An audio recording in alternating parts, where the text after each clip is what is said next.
Oh, you want me to do it? No, I've got it. Okay. All right.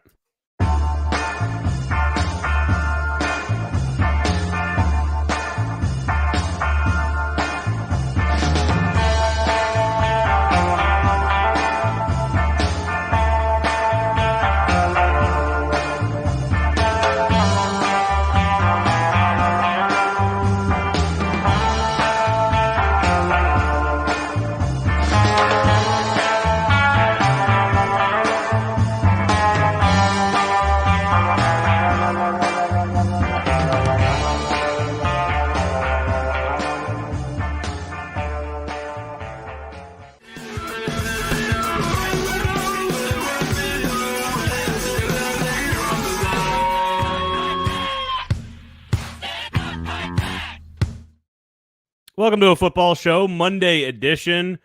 My name is Braden Gall. That is not Zach Lyons. That is Easton Freeze of Broadway Sports Media. Right. How are you, sir? Good to see you. I'm fantastic. How are you?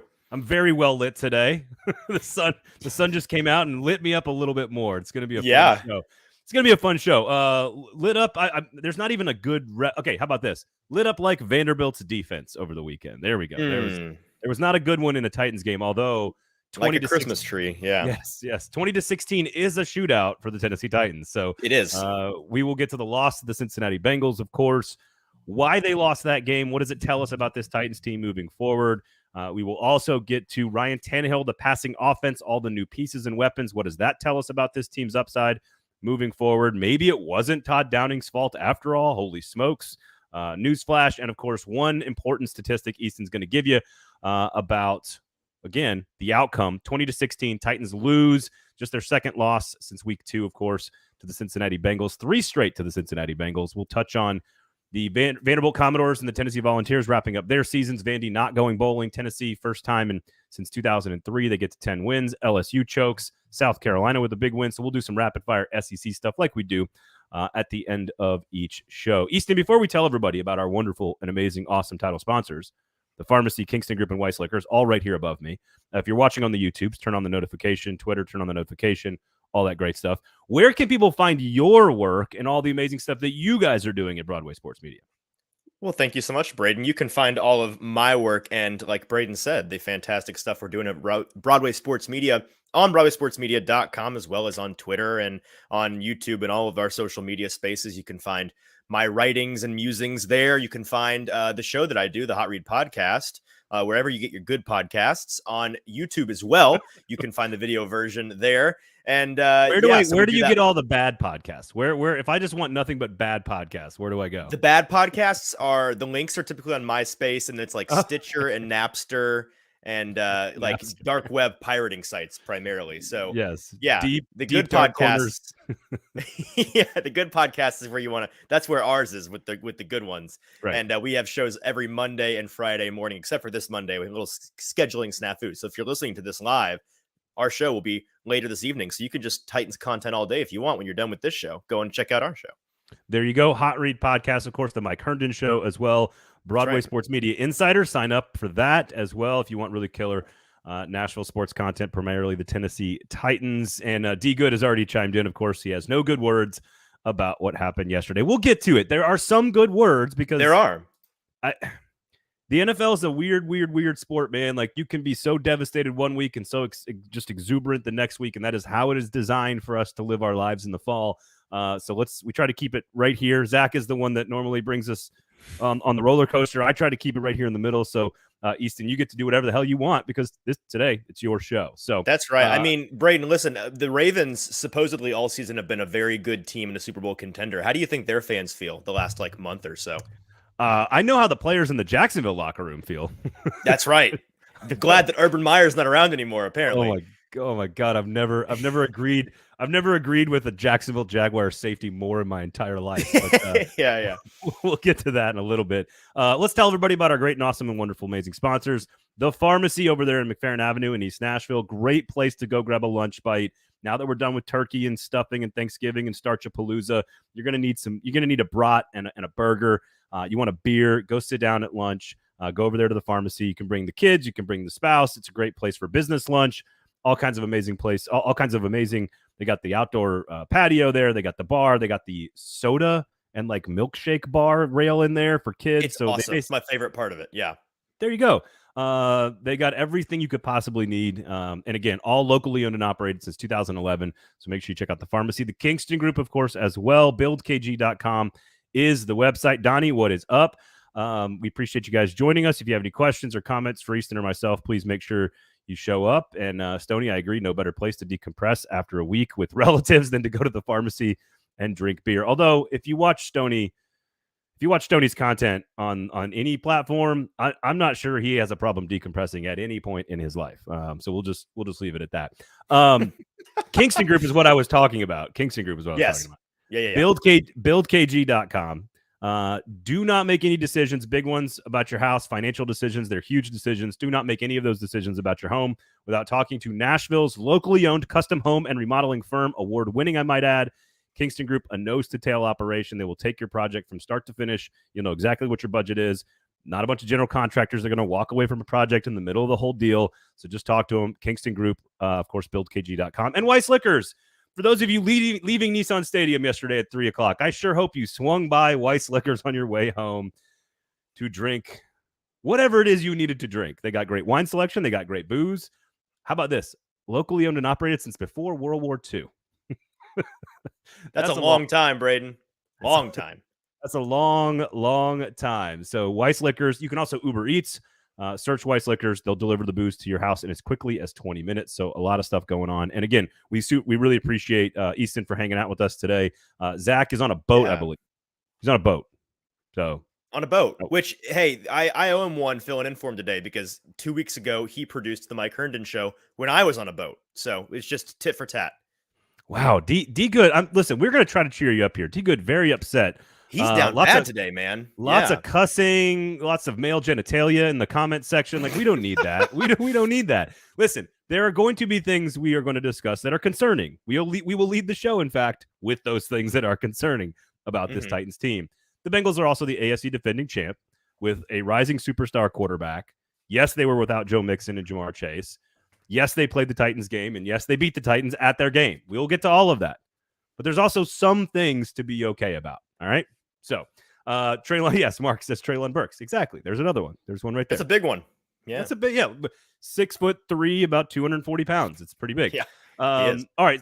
So first, before we talk about the line of scrimmage and finishing drives and all the other stuff, Easton, we've got to, at first, I went right to Twitter, and of course, we all have to do this right in the moment and just say, don't do dumb shit to hurt the team. Like, I went and I did it. I went and tweeted, don't do dumb shit to hurt the team.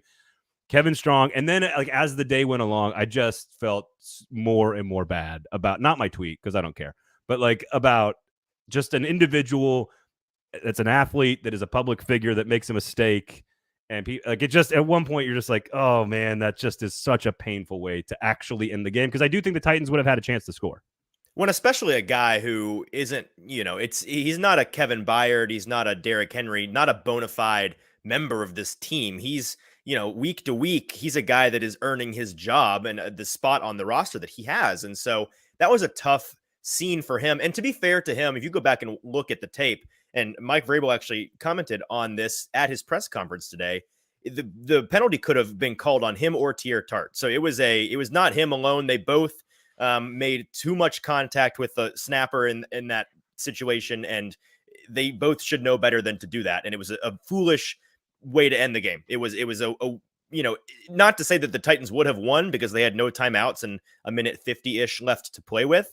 So they had to get 7 to even tie. And if they had gotten that, then it would have gone to overtime. So a lot could have happened, but to not even get a chance at the end was tough. And I was there in the locker room, and it was kind of that moment for me where I felt bad for Kevin as a person was when he got out of the shower and came to his locker room and got dressed. And there's a horde of us media members waiting for him. And the look on his face is just, he knows he has to do it and he doesn't want to. And you feel bad for the guy because, again, he's a guy that, is fighting for his spot every week. And to his credit, he answered all of our questions and didn't deflect.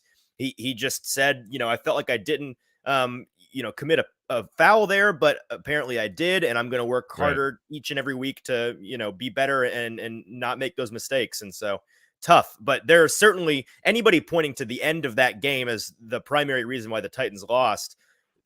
You didn't watch the rest of the game, man. There were a lot of reasons the Titans lost, and it wasn't the end of the game.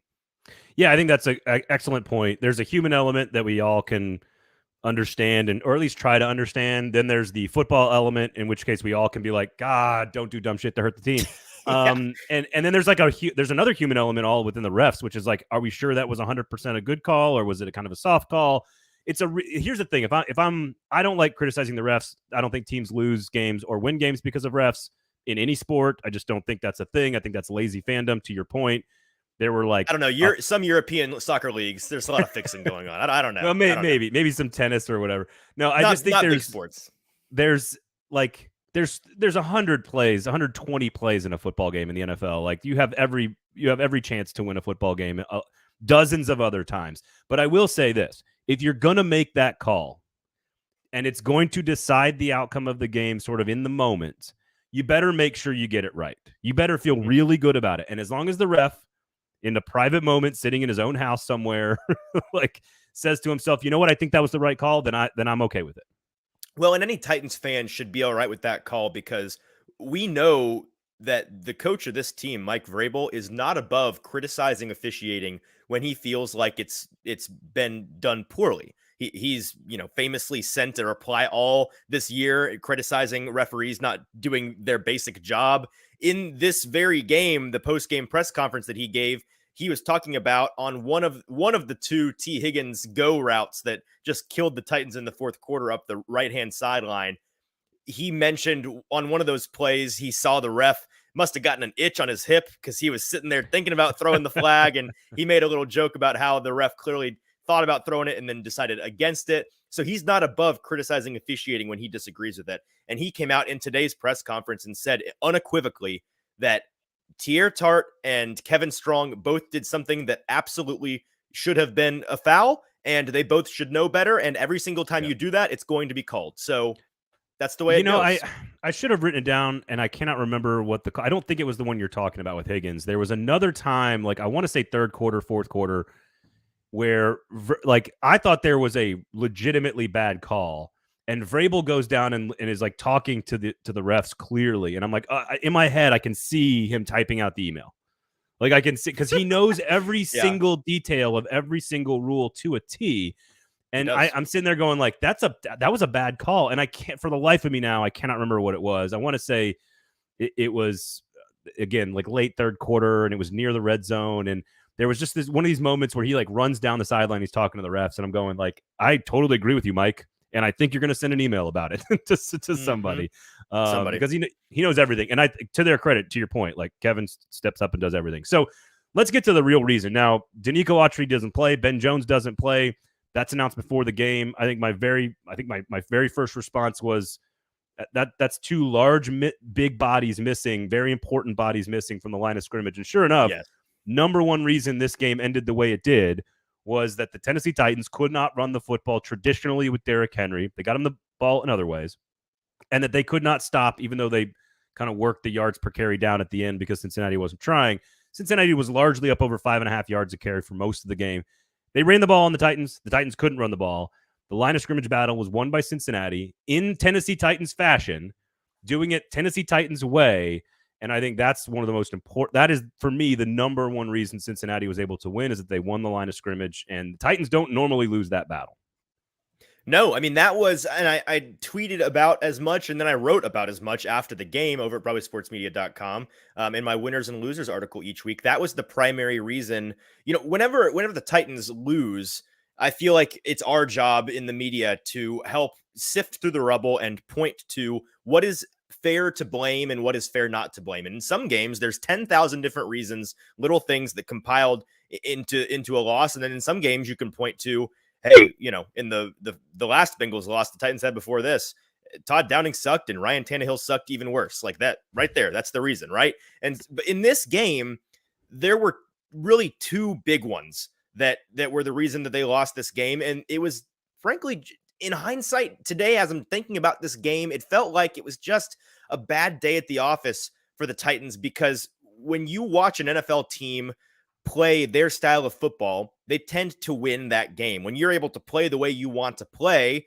you're in control, you're comfortable, you tend to dictate the terms of the engagement. You know, sometimes when your opponent just outclasses you, they can force you to play a different style of football, and credit is owed to them for forcing you to do that, because you're just outclassed. And if they've got a good game plan and a good scheme, they can force you to play the way that they want to, and then they dictate the terms. Right. But in this game, I think the Bengals are a very good team. Don't get me wrong.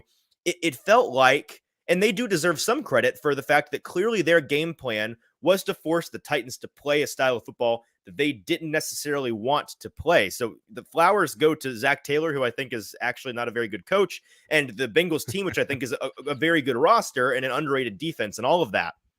This Titans team has for years now, Braden, built their brand, built their reputation on being more physical than you. They are the biggest, baddest bullies in the NFL. They specifically tailor their roster to be that style of team. Mike Vrabel specifically tailors his schemes and game plan, and most importantly, the culture that he instills with the Titans around being the biggest, baddest bullies in the NFL, being bigger than you, being more physical than you, wanting it more than you. And when you play a game like they did like yesterday, in which they were the less physical team, they did not want it more, and they got punked on the ground on both sides of the ball, which is their bread and butter. The Titans, they are the run defense team, and they are the running team, and they got outclassed in both departments yesterday. You're going to lose that game. Yeah, Stoney says, do you guys feel like the Bengals played with a little more energy and fire than the Titans did? Energy and fire are sometimes extremely vague terms for sometimes the other team just wants it a little more, or absolutely. Oh, that now you put one up on the screen. Okay, now Easton decides to put a comment up on the screen. Oh, look, I found the button. Yeah. Oh, how about that? You didn't want to put the limp dick one up there. It's fine. It's fine. Don't do that. Just the Easton is spinning. No. Mm-hmm. Listen, I agree they wanted it more, and I agree that it's more depressing when you get beat at your own game. And without Joe Mixon, without Jamar Chase, the Bengals kind of didn't really have a choice. I think they knew coming into this game they had to, if you want to beat the Titans, you have to play in the back alley rock fight. Like, you got to do that. And a lot of teams can, because they have more explosive weaponry, like Buffalo and Kansas City or whatever.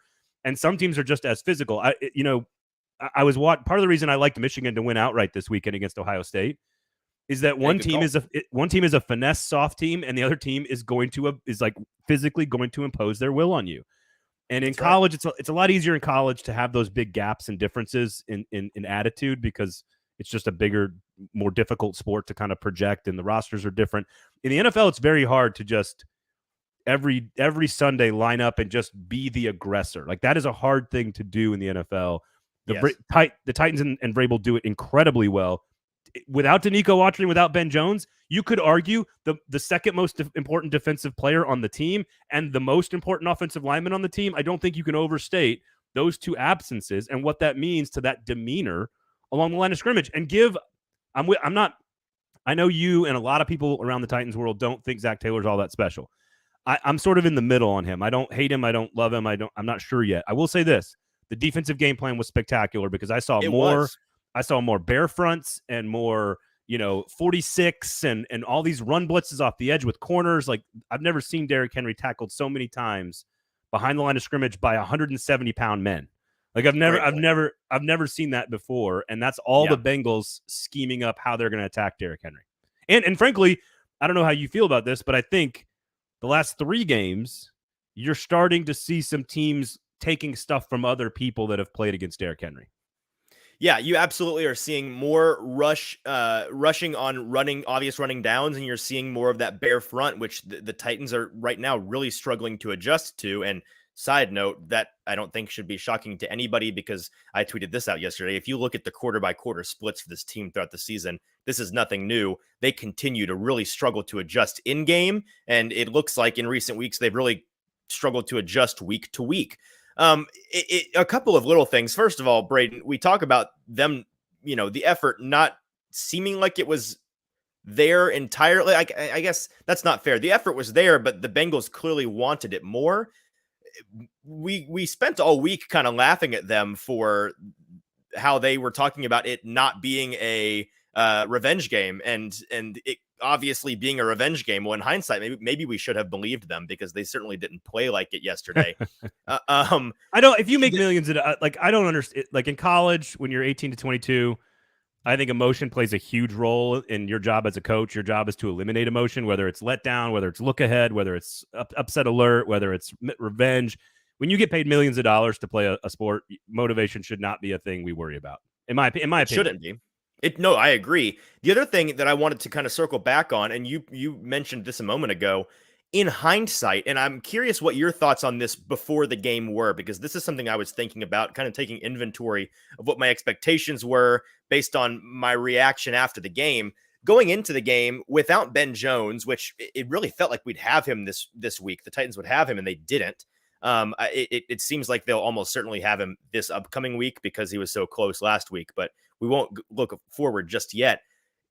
Him being out on the offense, which I agree entirely, the most important offensive lineman on the team, and then not having the most important, arguably, one of the most important defensive linemen on the other side of the ball. Your brain automatically goes, wait a second, Jeffrey Simmons is on the team. Jeffrey Simmons exists. Okay, my bad. My bad. Yeah. So one of the two most important guys in Denico Autry on the defensive side of the ball. Going into the game, I felt like that wouldn't be a massive issue.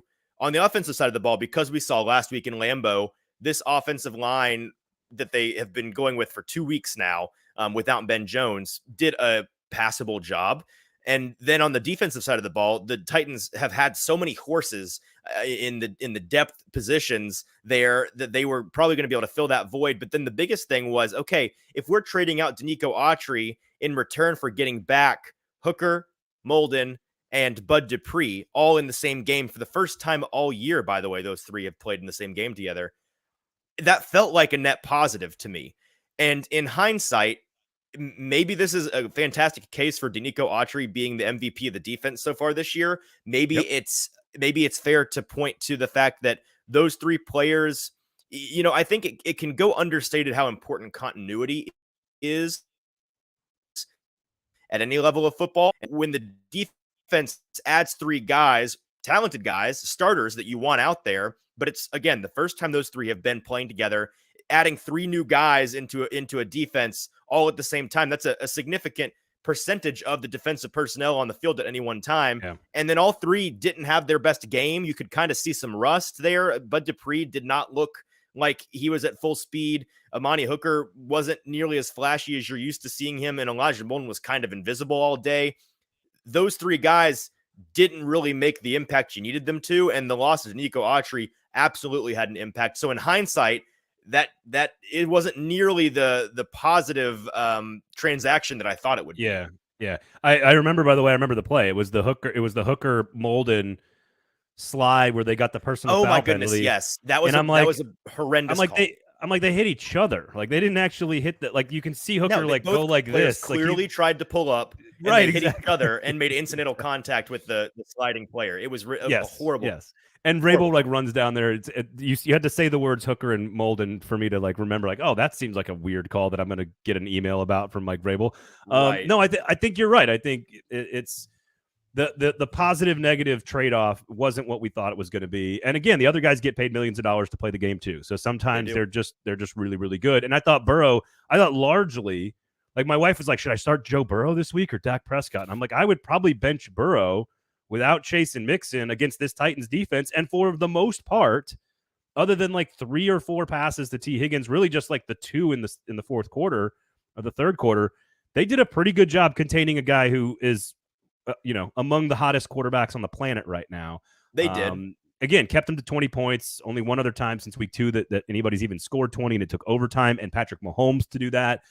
It is a little depressing. Now, I think the other thing we need to point out, again, before we move on to the positive news, in which case then we'll talk about our wonderful, amazing sponsors, the Pharmacy, Kingston Group, and Weiss Liquors, because we'll talk about them with the positive stuff, because I do think there is some interesting stuff coming out of the last 3 games largely, if teams are going to load up and stop Derrick Henry, because we saw how the Green Bay Packers rushing defense looked last night against Philadelphia.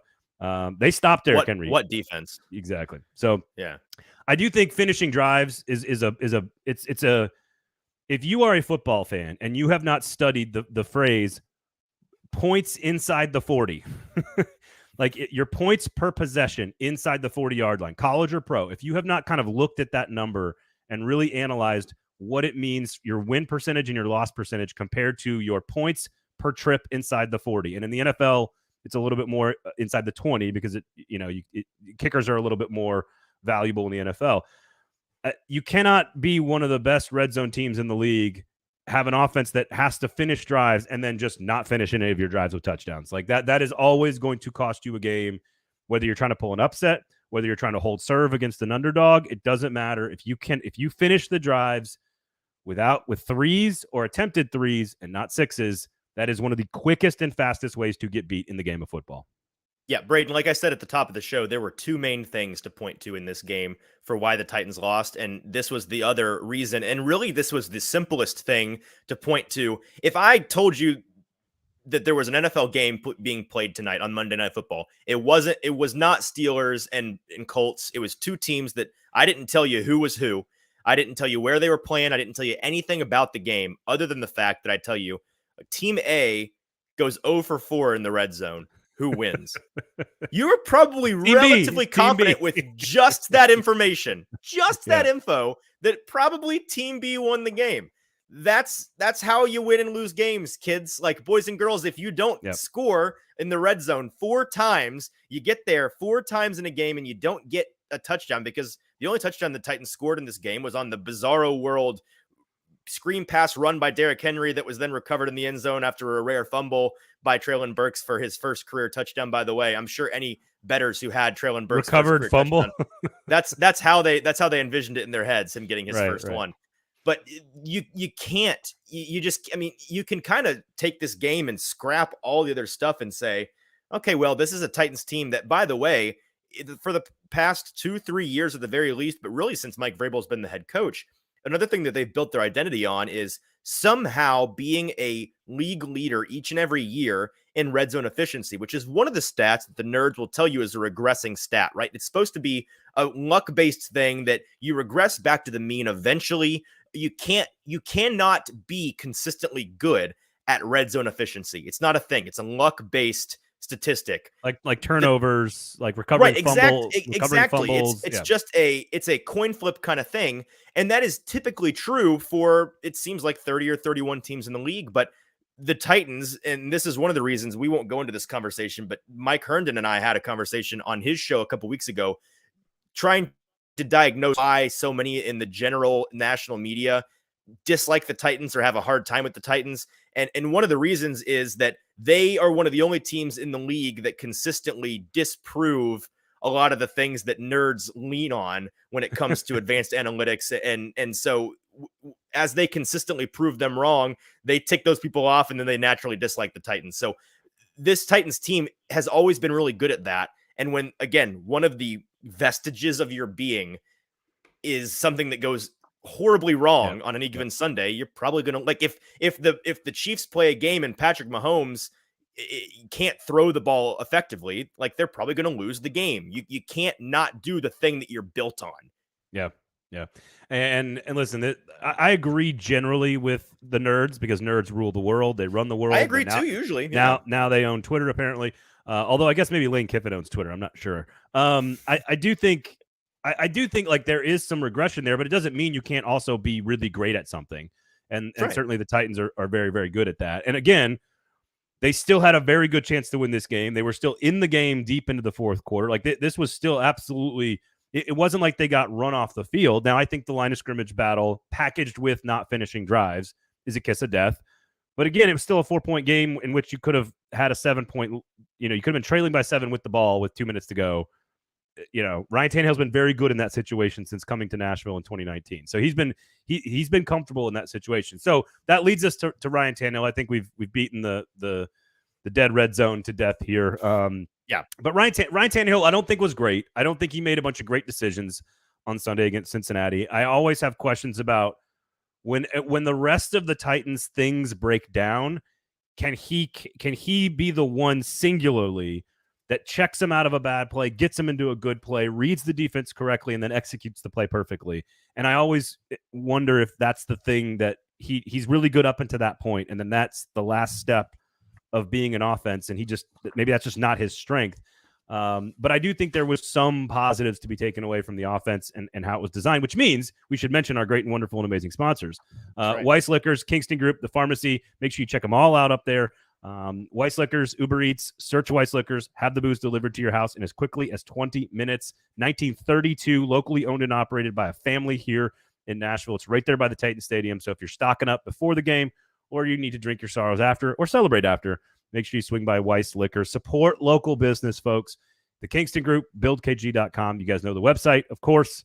Check them out. Don't make any big decisions about your house until you talk to them. You don't need to go with them. You don't need to give them any money, but just talk to them. And they're so confident in what they do, sort of like the Titans defensive line. Like they don't need to blitz, Like the Kingston Group will not charge you anything to just have a conversation, and they'll probably give you the best advice. And it may not be go with them. It may be go with somebody else. It may be work with us. But they will make sure that you make the best decision, and that is what matters.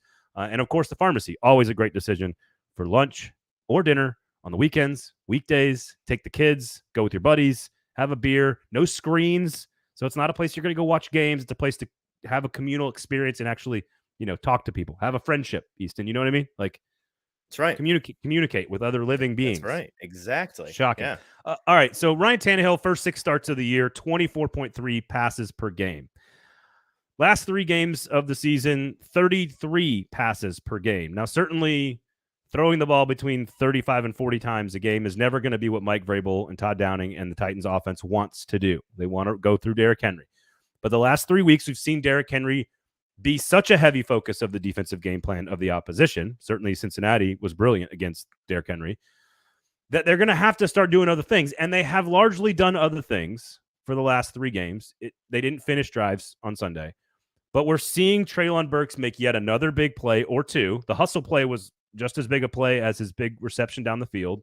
You're starting to see Chig get more involved, things we've asked this team to do. Robert Woods has been more consistent. You see Austin Hooper get targeted more consistently the last 3 games. There has to be an answer to a defensive game plan to stop Derrick Henry. And yesterday may be the exception, but I thought versus Green Bay, and I thought the week before that against Denver, they had the right answers. And if all the offensive weapons continue to develop, the rookies become less rookies and more veterans. And Tannehill right now, by the way, gritting through a tough injury. Once he gets back fully healthy and they can use his legs a little bit more, it does feel like now is the time that if they continue this progress on offense, that maybe by week 16, 17, 18, there is a far more balanced Titans offense than we've seen in the first half of the season. And that may actually increase this team's upside in the postseason. No, I agree entirely, Braden. I wrote about this in my article yesterday, and based on the reaction on Twitter, it seems like this is a relatively unpopular opinion, but I'm not really sure why. I didn't have any problem with Ryan Tannehill's performance yesterday. I thought that he played well enough to win, to be sure. I didn't think, he protected the ball. I didn't think in the moment, and again, the tape is not something that I've been able to pour over yet. I'm not even sure if it's out yet, but I may have a different opinion once I go back and watch the game and do a little bit of tape study this week. I don't have any issue. Sorry, I didn't mean to cut you off. No, go ahead. I think he missed Robert Woods on the goal line throw. No, he did. When Woods is in the backfield and he slips out in the backfield and goes into the flat, I'm like, that's a touchdown. It's a wide open touchdown, and then he throws it, I think, to Chig, and it bounced up in the air or whatever. But he did, yeah. And that was one of the few. That was one of the few poor throws that he had. And early in the game, he was a little rough. I mean, early on in the first quarter, he had a couple of balls batted down at the line of scrimmage that were too low. And then he had a couple sail on them that were too high. But then Goldilocks really found the middle. And I felt like from there on out, he was good enough to win the game. Here's the bottom line for me is this. People upset with Tannehill, that makes me think either A, they think that the passing game wasn't good enough in that game to win, and or they thought that he did not take care of the ball, protect the ball. Obviously, he did protect the ball. He didn't turn the ball over at all yesterday. And then I look at yesterday's passing performance from the Titans, and frankly, it's the only unit on either side of any of the 3 sides of the ball that I felt like was a plus for them in that game. And frankly, based on their Green Bay performance and also their Cincinnati performance yesterday, I'm encouraged by the direction that this passing game is going. I'm encouraged by the way that Ryan Tannehill is playing, despite the fact that the offensive line has seemingly forgotten how to run block at all. They have for the past 2 weeks been pretty decent in their pass protection, and it's allowed some things to open up downfield that we haven't seen from the Titans before. I don't know why people wouldn't be optimistic about the direction this passing game is going. And frankly, Braden, thinking back, kind of zooming out, looking at this from a 10,000 foot perspective, we've spent 2 seasons now with the Titans. Any given week, it is a coin flip as to whether or not this team would have a group of skill position players on a Sunday that you're confident there's more than 1 or 2 guys can make a play. And right now, the past 2 or 3 weeks feels like the first time in 2 years that the Titans have had genuinely 5 or 6 guys on the field. I mean, between Burks, NWI, Chigakonkwo, Hooper, now Derrick Henry, Robert Woods, those 6 or 7 guys, and I would throw Hilliard in there as well. I was going to say, how about Dontrell Hilliard, who is as consistent? I feel like he's going to get 8 yards every time he touches the ball. Like, maybe 7 yards. Those group of guys, there's nobody that is a true elite NFL alpha yet. Treylon Burks looks like he's trending towards potentially being that down the road. But right now, you've got a stable of 6, 7, 8 guys in the passing game that you trust to make a play. And that's not something the Titans have had for a little bit now. When you combine that with the fact that the pass protection for the Titans offensive line is trending in the right direction, Ryan Tannehill is playing pretty good ball right now. He's protecting the ball, and he's had more yards in his past 2 games passing than he has in any of the games previous to this season. I think that that's a positive for this team. I don't see why you would point to that as a reason that they lost this game. No, I tend to agree. As Jason says, Tannehill wasn't in the top 100 reasons. He's probably in the top 100. I mean, like maybe. But I think the point is valid that there's a lot of other reasons why this team lost. Now, I'm curious. We haven't seen the second half woes from this team for a few weeks. They did kind of creep back up again on Sunday against Cincinnati. They only scored 6 points. The red zone offense we've already talked about wasn't particularly good. We've not mentioned Todd Downing's name, I don't think, in the analysis of this game at all, saying that was a big mistake by him. That was a huge error by him. That was a terrible call. That was this, that. Todd Downing hasn't. I don't think you can blame Todd Downing for this one.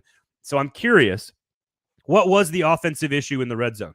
Like, I know there's some mistakes, but like, what was the reason they're not finishing drives? If we like Tannehill, they certainly stopped Cincinnati, stopped Derrick Henry.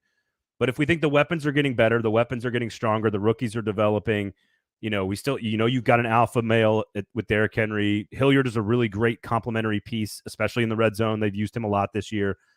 And it's not Tannehill and the protection. Is it just the offensive line being terrible and getting beat at the line of scrimmage? Or is there some Todd Downing? Can you throw some strays at Todd Downing somewhere in there? Because it wouldn't be a football show if we didn't rip on Todd Downing. So. Oh, and there are some Todd Downing. There's some Todd Downing responsibility for these red zone woes. Absolutely.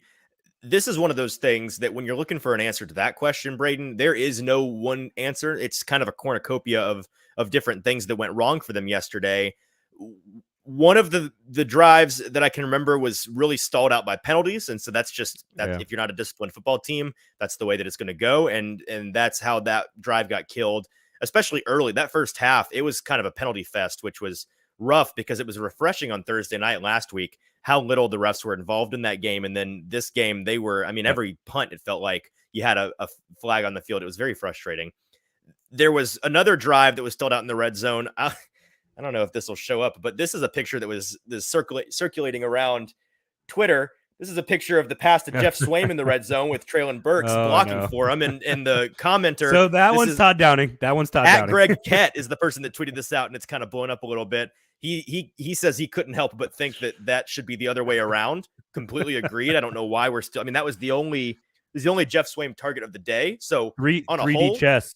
3D chess. He said Todd Downing. 4D upside down underwater chess. Yeah. So no, that's a Todd Downing issue for sure. Even though he's only targeting Jeff Swaim once in this game, I don't know why that's a game that's put in, or that's a play rather that's put into the game plan in this one. And then other than that, the other red zone off the top of my head, that pass that you mentioned a moment ago, where Ryan Tannehill, that is, missed Robert Woods open in the end zone. He passes to Chig coming across the middle, who is also open, but it was just a bad pass. He threw it over his head and threw it 100 miles an hour when he didn't need to. Yep.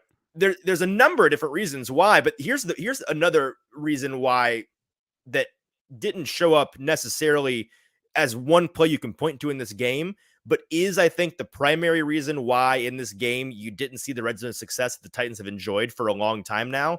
The reason that they are consistently fantastic in the red zone is because their run offense is so potent, and when combined with a opportunistic, capable passing offense that can strike at any moment, and you take advantage of guys like Dontrell Hilliard, who's fantastic at catching the ball in the red zone out of the backfield. That's an offense that once they're in the red zone, you typically can't stop. The thing for most other teams that are passing based is once you get into that low red zone, the field is compressed so much. The defense is at an advantage in that area because they have so much less ground to cover. It becomes much more difficult to move the ball than between the 40s, right? Yep. For a team like the Titans, they're able to move the ball at ease in the running game typically, and that's what makes them so lethal in the red zone. Well, in this game, their ability to run the ball was pathetic. And so that's just the way that it's going to go. Suddenly you're no longer that lethal weapon in the red zone. Yeah, you can't run like what is their we didn't talk about this before the show, but so I may be setting you up here. But what if you pick the number one most popular Titans route? And like what would be the defining pass pattern of the Tennessee Titans offense under Mike Vrabel, in your opinion? I'm going to see if you can get this. See how the close crossing routes. A 10 to 12 yard play action crossing route. Yeah. Like that is their defining play that they run better than any other play that they have in their playbook when it comes to throwing the football. And what can you not do on the 10-yard line? You can't. The play action doesn't affect the safeties in that situation because they don't have to go anywhere. So when your number one play doesn't work, you have to get creative, and that's where Todd Downing, of course, has to earn his money. And by and large, with the Dontrell Hilliard corner routes and wheel routes, and I think there's a couple other calls where he was targeting Swaim. That one in the end zone, I think against the Colts, where he looks like he's running in slow motion and he can't get to the pass. Like that's a Todd Downing thing. So I don't think Todd Downing is on the top of the list of reasons they got. I mean, I think the offensive line, defensive line got beat. I think Cincinnati had a great defensive game plan and they didn't finish drives. Some of that last one includes Tannehill, includes the offensive line, to your point, includes Todd Downing, it includes everybody. So here's the deal. I don't know if people know, but they're going to play A.J. Brown next week. I don't know if Twitter knows. I don't know if anyone's paid attention to A.J. Brown. The Titans back in the day, didn't he? I heard Mike Tirico mention that former Tennessee Titan, A.J. Brown. He said that on the reception, not the fumble, by the way, last night. I thought that was interesting. Mike Tirico clearly in the pocket of big receiver. It's fine. Yeah, gotta be. So total stooge. It's going to be fun. We'll preview the whole game on Thursday. I actually think you can get Philadelphia into a rock fight because they want to run the football with Jalen Hurts, and I actually think the Titans have some people if they're back fully healthy. Braden, did you watch this Eagles team play the Texans in primetime a couple weeks ago? Against the Texans? No, I watched them against the Packers. Okay, so the Packers, I mean, I think the same thing was shown in that Packers game, but they played the Texans in primetime a couple weeks ago, and it was, I think, the worst game they've played. In that game, I tweeted along the lines of the Titans coaching staff watching this game are taking extensive notes because that Texans team, the worst team in the league, they've given up already, obviously, and they'd given up at the time. They played them really tight, and they demonstrated exactly how a Titans-esque team can compete with this Eagle. I mean, the Colts even. You saw the Colts play them last week, and it came down to the wire in that one. This Eagles team absolutely can be run on, and if you shut down their running ability on the offensive side of the ball with your defense, which the Titans run defense, if they play like they did last week or yesterday rather, they're in Philadelphia, they will lose for sure. And Kevin Byard said as much in his press conference today, saying our number one priority this week is to get the run defense figured out, get our run fits fixed. And I think that they will, because they have the sample size this year to show that's more of a fluke than the rule with them. This Eagles team is very beatable. Yeah, if you are, no one's really done it yet, but if you are this is for you, Stoney, okay? This is for you. If you are very aroused by very large men running headfirst into each other who are very strong and very talented, then you will love watching the Eagles offensive line and the Titans defensive line go against each other. Because I enjoy that style of football, and I think it is as good an offensive line as you're going to see with the schemes that they have and the way the different weapons they run the ball. And the run game for sure. Yes. It is so much fun to watch. It's not Shanahan level yet. No. It's not quite like Greg Roman 2020 or 2019, whatever year that was, 2019, I think. 19. It's not that intriguing, but it's pretty damn close. It's fun to watch, and the Titans D-line, hopefully fully healthy, will be fun to watch. We'll preview that game, of course, coming up on Thursday on a football show brought to you by The Pharmacy, Kingston Group, Weiss Liquors. Check out all of our great and amazing locally owned partners, locally owned and operated. Make sure you support local business. Yes, that's right. Big, meaty men slapping meat. That's right, Stoney. We are professionals on this show, Easton. But before we get into the SEC, tell everybody where they can find your work, how they can follow you, the Hot Read Pod, Mike Herndon Show, Broadway Sports Insider. Tell everybody. Yeah, I'm the director of published content over BroadwaySportsMedia.com, who is partnered with the 440 Podcast Network. I have a show that I host on the 440 Podcast Network and on the Broadway Sports Media Podcast Network. But do you have any Wi-Fi? Called The Hots, and then following that up with previews on Friday mornings. So those are fantastic, and we have guests on all the time. If you know James Foster of No Flags Film, he's on our shows on most Fridays.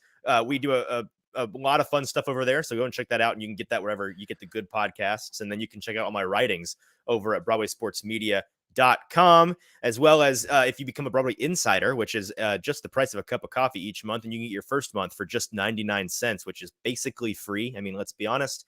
You can get all of our insider content, which includes the full Mike Herndon Show. Don't know if you've heard of him, but he's kind of a big deal in Titans sports media. He does a video show that I produce each and every week on Thursdays that we go through a bunch of film study and then talk about some stuff, previewing the game. We get into kind of some deep dive content, Titans content each week that I don't really think you get anywhere else. He's kind of a unique guy in the Titans media market, and that's why people love him so much. Yeah. He's fantastic. You can't get that full show unless you're a Broadway Insider. So there's a lot of great things. That's one of them. You can also get all of our premium articles written by people like Zach Lyons, who's usually on this show, myself, Justin Mello. Yeah, he's on a boat. Maybe he's never coming back. He may just sail away forever. So too many Y's. Too many Y's in that guy's name. Too many Y's. Less Y's. Way too many Y's. There should be a minimum Y count or a maximum Y count for him. Yes. You can check out all of our great stuff over at BroadwaySportsMedia.com. So go and do that, and you can get my readings there, and you can get my listenings over wherever you get your good podcasts. That's a lot of stuff. You done? It is a lot of stuff. Pharmacy, Kingston Group, football season. Pharmacy, Kingston Group, Weiss Liquors. Make sure you check out our sponsors. Support local business, Broadway Sports Media, 440 Sports. We do appreciate it. And the Sobros Network. Free shout there just for that last comment, Stoney. I see you, buddy. No free shouts, Braden. All right, so some college football here. We'll wrap up the SEC as the regular season ends. And I'll just throw a quick story out just because I was sort of, first of all, congratulations to Tennessee on their first 10-win season since 2003. And absolutely partly why that is because I think that's overachieving in every sense of the word. It's certainly, they underachieved in the last month and fans are upset about not making the playoff. And I get all of that, especially considering that they might have had a chance to weasel their way into number 4 had they beaten South Carolina and Hendon Hooker stays healthy. But they dominate Vanderbilt, absolutely crush. Joe Milton still missed like 47 wide open receivers. But this is a very good Tennessee team and a very and arguably the best regular season in Knoxville since 2003. When I was in college, I am 40 years old. Don't age yourself like that, Braden. I am 40 years old. I was in college in 2003. And so Saturday night, it's getting a little nasty. It's rainy. And like my daughter's like, I've brainwashed her sufficiently enough to be a college football fan. She's 6 years old. She just turned 6. And she's been to Jodas Park. She's been to soccer games. She's been to Preds games. We've taken her to Sounds games. She's seen kind of all these other events. She's never been to a football game. Well, I take that back. She went to the Packers-Titans game in like 2016 when she was like 5 weeks old. And that was... I don't remember that. No. The Titans roasted... That was like a DeMarco Murray like 80-yard run. Mariota had like a long run, I think. They roasted the Packers. The Packers then went on to win like every single game the rest of the season and played in the NFC Championship game. I don't think that counts. I don't think it counts. It was technically her first, and she can always say that later on in life. No. But she'd never been to a football game she remembered. So she's like begging me at like 6 o'clock, 30 minutes before kickoff, like, hey, let's go to I want to see Go Big Orange. I want to watch Go Big Orange, Dad. And I'm like, it's kind of rainy. We don't have tickets. I don't know. I feel like a terrible father because she's begging me to go to a college football game. And what kind of father would I be if I didn't get my daughter to a college football game? So eventually they kick off. Yeah. They kick off, and she starts like sobbing. But if you have kids, there's two different kinds of crying, or maybe there's three. There's I am really, really hurt crying, which is like a very real, like loud, piercing shriek. Bloody murder, yeah. Yeah. Then there's like, I'm not getting what I want. I'm whining, I'm moaning, I'm bitching and complaining crying, which is kind of like this. It's just very like, you can tell it's like, okay, you need to get out of here with that crap. Mm-hmm. Then there's the one that like is where she's really actually sad and upset. And she was actually sad and upset with me. So I get in the car, we drive down, we get a parking spot on West End in a metered spot for free. We walk over to the stadium. A guy's walking out. I go, you got any extras? He sends me 2 tickets for free on my phone. We walk in at the end of the first quarter. We're sitting on the 30-yard line, row 15. She's got a raincoat. She's got a raincoat on. She's promising me she's going to stay the whole time. And sure enough, we get to watch like 5 touchdowns take place. All big plays. She's singing. What an unrealistic expectation for a first game for a young fan. Everything from here on out is going to be a disappointment for her. I know, except for one thing. Actually getting to go to Neyland Stadium, because she looks at me, and this is, I've never been more proud of my life. They score like their 3rd or 4th or 5th touch, and I don't remember. And she knows that we're in Nashville, not at Tennessee Stadium. Right. And she's like, what's the V stand for? And she's like asking all these questions the whole time. And then about halfway through all the touchdowns, she looks at me and she goes, Dad, there's a lot of orange in here. This isn't Tennessee Stadium, right? And I'm like, are you sure we're not at home right now? I'm like, welcome to Vanderbilt football, dear. Welcome to Vanderbilt football. Yes. So just, I know that's a totally non-analytical football story, but we love a good anecdote. I got my kid you can get into a Vanderbilt game for $0 parking, $0 for tickets. You can sit almost in a perfect seat, and you could take your kid to their first ever college football game for $0. It's sad how unsurprising that is, to be honest with you. What's funny is we were driving home in the rain, like on the way home, and the Titan Stadium was all lit up that night. Like, and we're driving back to our house in East. So the Titan Stadium lights were all lit up at night. And she was like, that's the Titan. She goes, she knows that's the Titan Stadium. And I was like, she goes, I want to go. I go, there's a game tomorrow. She goes, can we go? I said, no, that's very different. That's 70,000 people that actually paid lots of money for tickets and are going to be cheering the entire game. It's going to be good football going on. Right. Yeah. It's going to be good football. So congrats to the Vols for winning 10 games. That's all I wanted to say, basically. Otherwise, what you got for us in the SEC, Easton? Well, I wanted to briefly touch on the Vols for a second, because the first time that I ever filled in for Zach on this show was within the first 2 weeks of the show's inception, back in the preseason. He got sick and lost his voice, and so I filled in on like the 4th ever show, and it was kind of the last call, timeline wise, for takes on what the season would look like for any football team, because we were about to get into the full swing of football. Things were about to kick off. And we talked a good bit about the Vols and expectations, of course, because that was a big thing coming into this season. It's going to be a big leap for the Vols. How good are they going to be? Who can they contend with in the SEC? I went back and listened to that conversation, which was now 2 or 3 months ago. That's really that's some sadomasochism right there, buddy. It is, but maybe not. Maybe I'm just that big of a narcissist and love to listen to myself speak. It's astonishing to me just how drastically and quickly the Vols' expectations for themselves and the fans for their team changed mid-season, because you were expressing what I feel like was the consensus expectations in that episode, talking about how the thing for this Vols team this year would be, all right, they're going to lose to Bama, they're going to lose to Georgia. Can they steal a win or miraculously steal 2 against the Gators and or the Wildcats in Kentucky and LSU? And LSU. And LSU. It was those 3 teams. Like, can they contend with these 3 teams? Can they steal a win or 2 or 3 against these teams? We know they're going to have 2 baked in losses against Bama and Georgia. Who else can they get a win against kind of in their same class? And then suddenly the Vols get off to this monster start. They look like they're a real playoff contender in college football, and they get a massive win against Bama. They knock off all 3 of those teams, dispatching them with relative ease. Yep. It's kind of wild how quickly the expectations went from, okay, can they get to the 8-9 win mark this season, that'd be a massive unmitigated win for this team. They'd be right on schedule with this Josh Heupel rebuild. Now it's a disappointing year because they blow a game to a South Carolina team that has a ending of their season that is just miraculous, and they're a disappointment at 10-2. I think that Vols fans should be overall very pleased with this season. And frankly, this team is well ahead of schedule, in my opinion. I want to get your thoughts because you're the expert on this. Do you think the Vols are ahead of schedule in the Josh Heupel era? I think so. A couple of quick answers. I do think most Tennessee fans have landed softly.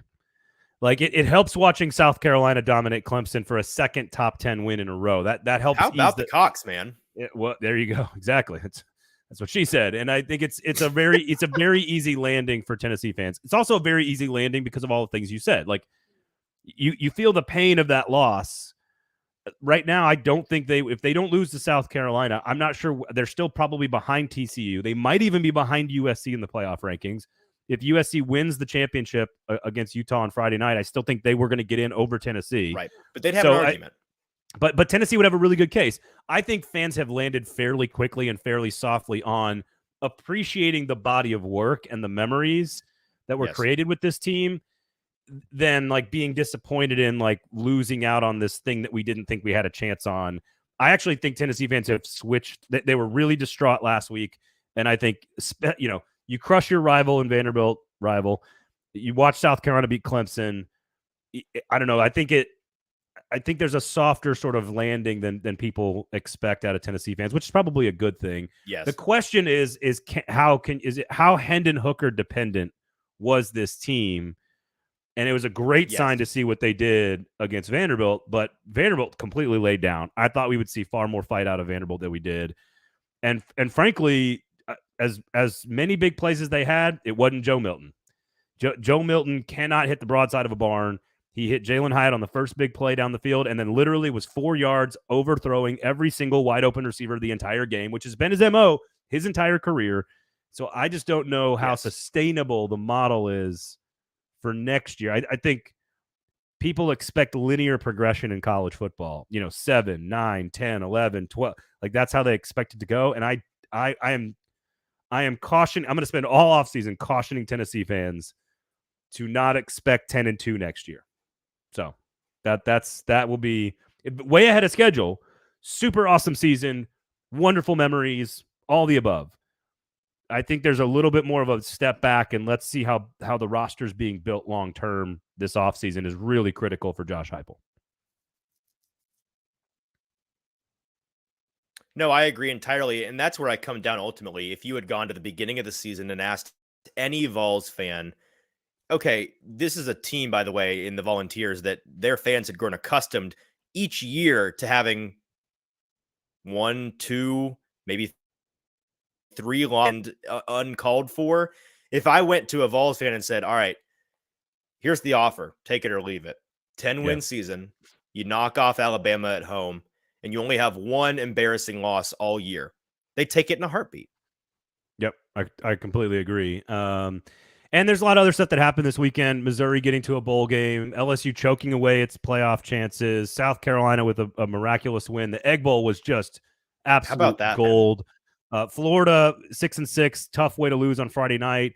We'll spend a little bit more time with all the coaching stuff because there's going to be a lot of news Monday and Tuesday. The playoff rankings come out Tuesday night. There's going to be a lot of like stuff that's going to happen between now and Thursday's show. So we'll spend a little bit more time on the coaching rumors, the coaching carousel, the playoff rankings, and all that stuff, of course, on Thursday's show. But I think, Sobros, Vol's going to be mad when the Sugar Bowl picks Bama. Bama will be higher in the rankings. I think Vols fans don't want to hear this. I think Alabama's the better football team, especially without Hendon Hooker. And so I think that's unfortunately the way it goes. I don't really care about bowls, so I don't like where we go and where they go and where somebody else goes. It doesn't really matter much to me. All that matters is that you get the extra practice and the check. Those are the two things that matter. And then after that, it's we've got a lot of stuff to discuss with Lane Kiffin and the Auburn coaching search and Hugh Freeze sliding up into victims' DMs and all kinds of crazy shit. So we got lots of stuff to get to as the week unfolds. So otherwise, I think that about does it for us. I think appreciate you guys listening and hanging out. All you guys who comment, we really appreciate it. Appreciate Easton for hanging out and filling in. Make sure you check out the Pharmacy, check out the Kingston Group, check out Weiss Liquor. Support local businesses, support people that live and work and provide services for our community, like Broadway Sports Media, like 440 Sports, and like our amazing sponsors, Weiss Liquors, Kingston Group, and the Pharmacy. Easton, where can people find you and where can people follow you? Check me out on Twitter at Easton Freeze. You can check out my show, the Hot Read Podcast, on Monday and Friday mornings each and every week, talking Titans primarily and the NFL. You can check out all my writings and musings at BroadwaySportsMedia.com. And you can also get the podcast, by the way, on the YouTube channel for Broadway Sports Media. You can check out the video version, very similar to this, on Broadway Sports Media YouTube. Also the Mike Herndon Show, which I'm the producer of, we do each and every week. Mike Herndon's fantastic, and you should check that out. That's on Thursdays. So plenty of football content from me all week. Braden, thanks so much for having me on the show. Happy to fill in any time. Hope Zach's having a good time on his boat, but had a good time chatting with you. Yeah, always appreciate hanging out with you, Easton. Seriously, give him a follow. Check out all the work. You guys know where to find him. The Broadway sports stuff is great. That about does it for us. Special thanks to you, my friend, for hanging out with us. Special thanks to the Pharmacy, to Kingston Group, Weiss Liquors for supporting us. Go listen to all the content. Turn on all the notifications. Have a great time. Hope everybody had a happy and awesome and wonderful Thanksgiving. For Easton, I am Braden. Thank you guys for listening and watching. This has been a football show.